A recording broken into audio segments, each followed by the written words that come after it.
In a small village surrounded by green fields and quiet hills, there lived a girl named Aisha. She was bright, full of laughter, and known for her kindness. She dreamed of becoming a teacher one day, to help children who had no access to education. But life had other plans. When Aisha was 17, her father passed away suddenly. He was the only earner of the family. Her mother fell into deep sadness, and her younger brother stopped going to school. Their home, once filled with laughter, became silent. Aisha wanted to study further, but reality didn't allow it. She had to work, cleaning houses, washing clothes, just to survive. Every night, she looked at her old school books and whispered, "One day, I'll go back." Months passed. Life was hard, but Aisha never lost her kindness.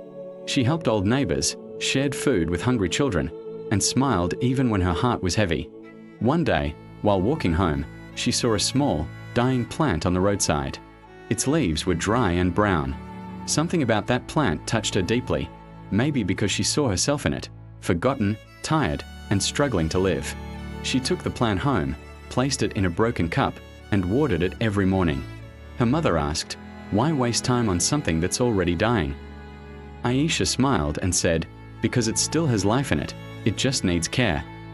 Days turned into weeks, and slowly, the plant began to grow again. Tiny green leaves appeared. It stood taller, stronger, brighter. Every time Aisha looked at it, she felt a strange hope, like if the plant could rise again, maybe she could too. That single act of saving a plant became her turning point. One evening, while working at a rich family's house, she overheard them discussing an NGO opening nearby, one that needed volunteers to teach poor children for free. Aisha's heart raced.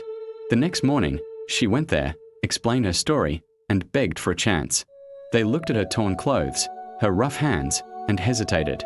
But her eyes were filled with sincerity. Finally, the manager said, "All right, you can start tomorrow." From that day onward, Aisha taught kids who couldn't afford school.